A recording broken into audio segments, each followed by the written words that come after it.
Welcome to Disability News and Views, a program brought to you by the Mayor's Commission for Persons with Disabilities.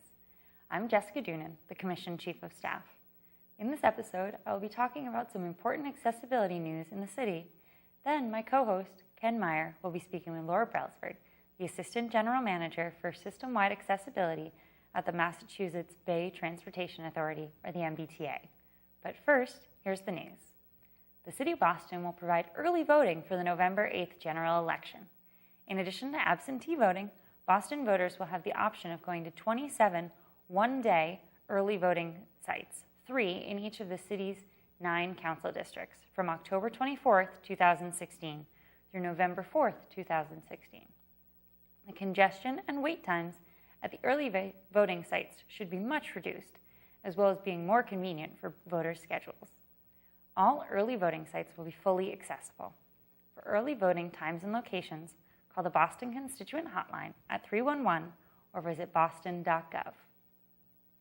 In community news, the local advocacy organization, the Disability Policy Consortium, in cooperation with a national team of disability advocates, will be hosting a Disability and Intersectionality Summit on Saturday, November 5th at the Nonprofit Center near South Station in Boston. Intersectionality is the process of looking at the entire interconnected nature of a person, including all of the overlapping aspects that make up that person, including race, class, gender, along with disability. A related art exhibit is currently being hosted by VSA Massachusetts, also at the Nonprofit Center, until the summit. You can find more information on the event through the Disability Policy Consortium at www.dpcma.org or by calling 617-542-3822. The Boston Disability Commission Advisory Board holds monthly meetings to talk about issues related to access and inclusion. Board meetings are free and open to the public. Meetings will be on hold October and November, but will resume Thursday, December 8th from 5:30 to 7:30 on the 9th floor of City Hall. The meeting will also be broadcast live on Boston City TV and can be viewed on the city website, www.boston.gov, after the broadcast. Check out our website for detailed agendas and more information on how you can participate in the accessibility conversation in Boston. That's all the news for today. Now I will turn the show over to my co-host, Ken Meyer, who will be speaking with Laura Brailsford from the MBTA. Ken? Thank you, Jessica. Laura, it's nice to have you here. Your outfit seems to crop up in the news quite a bit. What do you think about when that happens sometimes? Well, the T is definitely one organization that almost everybody in the Boston area relies on in some way or another. So it's not that much of a surprise that when something goes well or something goes wrong, people really want to talk about it. All right, let's talk about something that is as they say in the world, a home run. The now accessible T-Station at Government Center. Take a few minutes, tell us how it all came about, who got involved, and what's there that wasn't there before. Sure. Government Center is one of those projects that we are still really excited about. Government Center had been identified just over 20 years ago by local advocates as well as the Federal Transit Administration as a key station. And what that meant was that Government Center was recognized as being a really, really important station for MBTA riders, in particular because it served as the connection between the blue and green lines on the MBTA network. In addition to Government Center, there were several dozen other MBTA stations identified as key stations, and key stations were required to be made fully accessible under the ADA. So basically, they were the first obligation for transit providers to be made accessible. For the MBTA, Government Center was our last key station that was not fully accessible.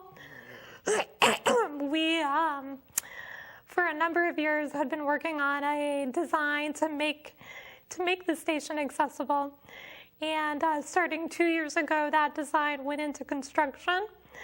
As many people know, the station was closed for 2 years while the construction occurred. And in March of this year, we opened the station up to all of our riders, including those of us with disabilities, for the first time ever. And the reviews are really pretty cool.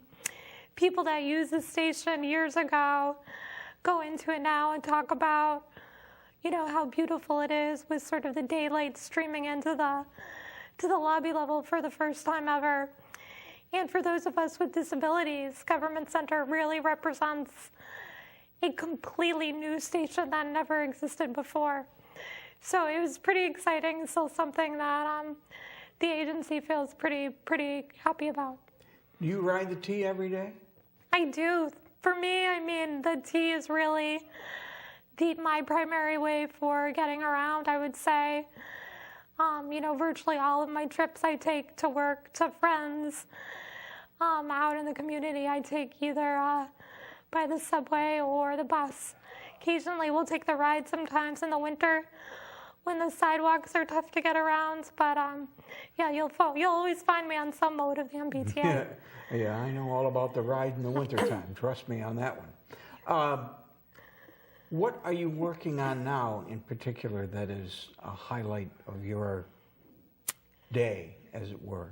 So with Government Center being completed, what we have recognized internally is that we want to map out the future of accessibility at the T until we can get to the point where we can say we are truly fully accessible.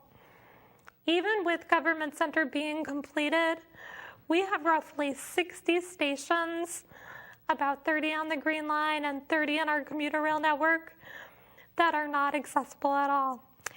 In addition to that, a number of our bus stops are difficult to use, either because the sidewalks in the cities and towns are in rough shape, or there's missing curb ramps, or maybe the crossing to the bus stop is not what it should be. So we are launching this year an initiative called the Plan for Accessible Transportation Infrastructure, which we affectionately call PATI for short, PATI. And as part of PATI, we are going to be going out and surveying every single bus stop, and there are almost 8,000 of them, as well as every single station, to identify all of the significant barriers to accessibility that we have left in the system. We're going to take all of that data that we get back from those surveys and start setting priorities, with the goal that we map out probably a 20 to 25-year plan for getting from where we are today to a completely accessible system. So that's something we actually, just this week in mid-September, are starting our bus stop surveys. So for those of you out who are using the system, you may see our survey teams out at your local bus stop. We are planning to survey all of our bus stops within the next 4 months. And then we're going to be doing our station surveys in the spring. So that's something that I think will end up setting the stage for the T's progress over the next 2 decades. So something we're really focused on right now. And PATI stands for? PATI stands for the Plan for Accessible Transportation Infrastructure. And so really just PATI is all about the built environment and making sure the stops and the stations are where they need to be in terms of accessibility. And that's all of the projects that require lots of construction and lots of significant investment. And so it's really important for us to be as strategic as possible to eliminating the barriers that have the biggest effect on our riders first, given that we have limited funding. Somebody told me recently to ask you about the station at Porter Square. Yeah, so Porter Square is a very popular station in Cambridge. as I'm sure most of the viewers know.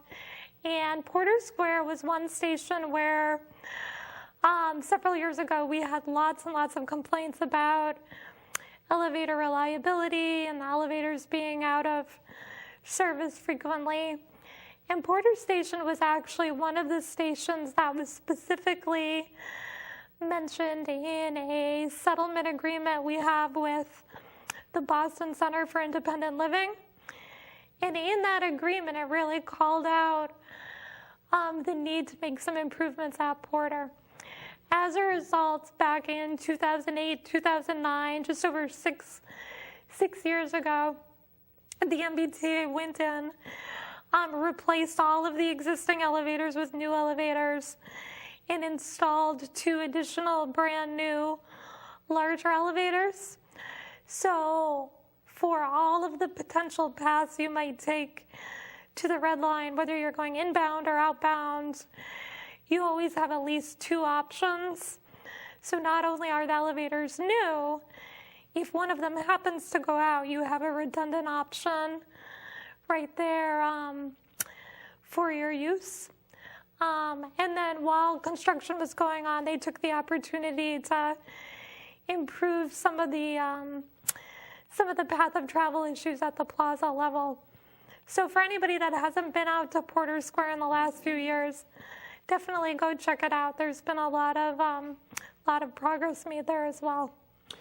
I use the T every day and go to Forest Hills in Jamaica Plain. Tell me about the construction there and how that's coming. So that's a great question. So the construction going on around Forest Hills is all based around the major effort underway by the Highway Division at Mass DOT around bringing down the Casey Overpass Bridge and installing the new traffic lanes at street level. So as a result of all of that work and redesign, a lot of station improvements were agreed to as part of that project. So what you're seeing today is a lot of the roadway construction happening. But what you'll see in several months is work starting on the MBTA station itself. For example, they're going to be constructing a new accessible head house to our Orange Line platform, so that for the first time ever, we'll have a second elevator option to get down to the Orange Line. There's also going to be a number of improvements made to the upper busway with new canopies for people waiting for the buses to and from the station, as well as lots of other path of travel improvements. Once that work's underway, we're going to be doing some relatively minor improvements to the interior of the signage, into the interior of the station, making sure that the bathrooms are all up to code and that the stair treads and platforms are in really good shape.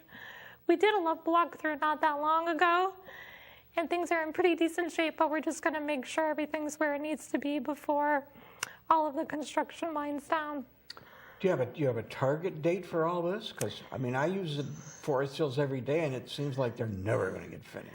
Well, it definitely is going to get finished. I do not have a target date that I can share today. I know that roadway work is very, very complicated, and that really is what is driving the timeline. So I do believe there'll be some announcements made in the next couple weeks about an updated timeline, but nothing that has been shared with me quite yet.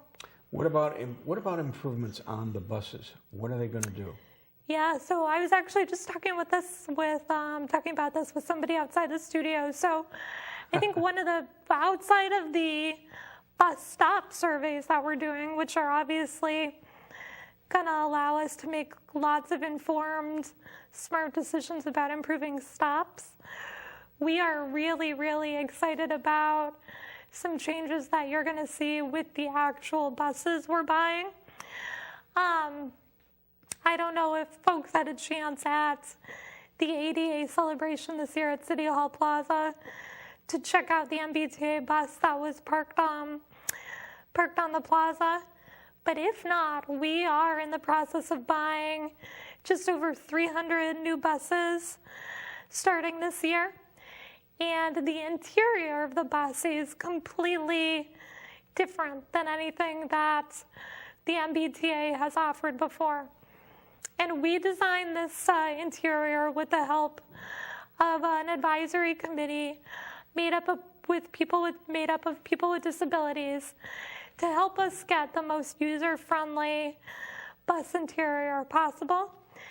And what you're going to see is a bus that has a much wider aisle, that has some longer securement areas. So for those folks who use extra long wheelchairs, who use motorized scooters, it's going to be a lot easier to get into the securement area. But probably the thing that people will be most excited about is a lot of the seats in the front of the bus, even those that are not designated for wheelchair users, have the ability to flip up if the driver and the customers want them to. So if folks are boarding the bus who have strollers or shopping carts, the bus can sort of be reconfigured to have a lot more floor space than it does if all the seats are folded down. So one of our major goals was trying to just create a bus that was as flexible as it possibly could be so that all of our customers can get where they're going safely. In addition to the footprint, you're going to see a lot better color contrast on the grab bars and on some of the key features for our customers who have low vision, to make it much easier and much safer to use as well. We had a rough winter a couple of years ago, and the MBTA was severely criticized. Did you, and I don't mean to put you on the spot, but what, if anything, would you have done differently if you had had the chance? Well, it's hard to say what might have been done differently 2 years ago, because if we remember, I don't know that anybody has lived through a winter like that in Boston. We got so much snow so quickly. I'm not sure a perfect system could have sustained what we were put through. But I can tell you that since that winter 2 years ago, the T, led by the Governor Baker and his administration and Secretary Pollack, and our leadership, has invested an incredible amount of energy and funding into a program called the Winter Resiliency Program. So for the past couple of years, many people have been focused on developing and sort of improving the signals and switches that ended up causing a lot of the system failures 2 years ago. A lot of funding has gone into improving the track system so that it can hold up better under extreme weather, putting up snow fences and snow screens to keep 6 feet of snow off the tracks to the best extent possible, and also just generally working on coming up with better coordination internally and externally to respond to emergency weather events. So this was something that was in place and ready to go last year, and we were lucky to experience the fact that I think we got maybe a half inch of snow last winter. So I can tell you it's only September right now, but the T is actively planning for winter preparation as we speak, and we'll be out there and ready to respond should we get any real snowfall this year. Well, as much as there is criticism, the T is helping, and it's something that, as you said, we all rely on. I mean, we'd be lost without the T. Yeah, I mean, it's how so many people get to work, to their friends, to the doctors. I mean, it really is such a part of Boston. It's important that it stays in good shape and people still have the ability to use it whenever they need to. Well, I'm sure much of our audience would want to thank you if they had the chance for making the tea accessible and to keep it going. Do you ever go to other cities and check out their subway systems and say, gee, that's something we ought to do? Yeah, so definitely not as much as we'd like to. We love to travel, the staff in my office, but yeah, we often do that. Sort of, it cuts both ways. We'll go to a city and think, oh, we want to incorporate that idea in our system, or we'll go somewhere and think, oh, we actually feel like we've found a solution that is better than the one we have. So one of my colleagues was just overseas recently and came back with some great information about digital display screens that also display information audibly, which is something we don't have we've tried a lot of different options, but we haven't quite settled on the best one yet. So we got a lot of great information from his trip overseas. So we're excited to kind of incorporate that into our next generation screen. So yeah, we're always looking to steal great ideas. Two cities I've always heard talked about as far as their subway systems are concerned are Washington, D.C. and Montreal.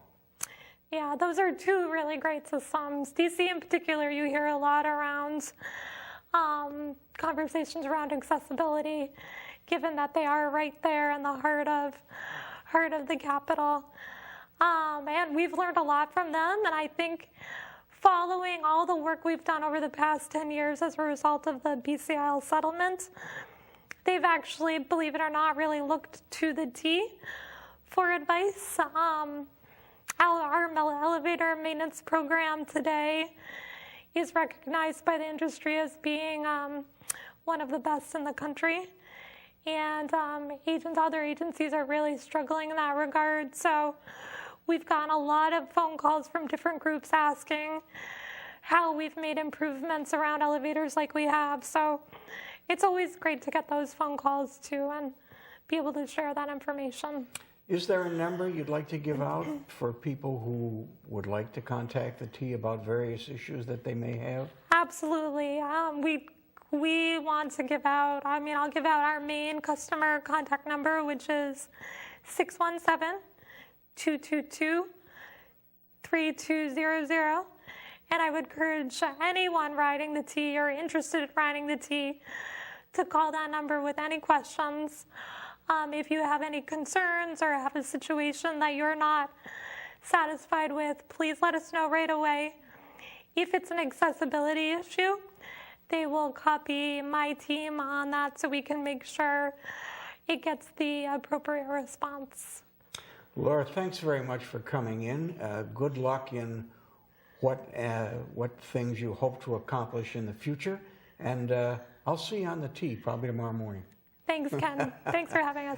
And that'll do it for this edition of Disability News and Views.